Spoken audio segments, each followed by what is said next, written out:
बारामती विधानसभा पोटनिवडणुकीत उपमुख्यमंत्री सुनेत्रा पवारांनी मोठ्या मताधिक्यानं ऐतिहासिक विजय मिळवलाय। उपमुख्यमंत्री सुनेत्रा पवारांनी आमदारकीसाठी तब्बल 2,18,806 मतं मिळवून मोठा विजय मिळवलाय। दिवंगत नेते अजित पवार यांच्या निधनानंतर बारामतीत पोटनिवडणूक घेण्यात आली। अजितदादांच्या पत्नी सुनेत्रा पवारांनी बारामतीची पोटनिवडणूक लढवली। महत्त्वाची बाब म्हणजे या निवडणुकीत तब्बल 23 उमेदवार सुनेत्रा पवार यांच्या विरोधात उभे होते। तरीही सुनेत्रा पवारांनी मोठ्या मताधिक्याने विजय मिळवत पुन्हा एकदा पवार म्हणजेच बारामती हे सिद्ध केलं। अशातच आता सुनेत्रा पवार यांच्या विजयावर बॉलिवूड अभिनेता विवेक ओबेरॉयनं एक भावूक पोस्ट शेअर केली आहे।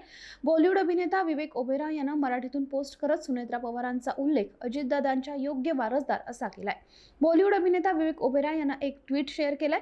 या ट्विटमध्ये त्यानं सुनेत्रा पवार यांच्या सोबतचा एक फोटो पोस्ट केलाय। त्या फोटोमध्ये त्यानं लिहिलंय की सुनेत्रा वहिनी अजितदादांनी उभारलेला भक्कम वारसा आज बारामतीकरांच्या प्रेमातून पुन्हा एकदा दिसून आलाय। तुमचा हा ऐतिहासिक विजय महाराष्ट्राच्या पहिल्या महिला उपमुख्यमंत्री म्हणून अभिमानास्पद नव्या पर्वाची सुरुवात करणार आहे असं त्यांनी आपल्या पोस्टमध्ये म्हटलंय।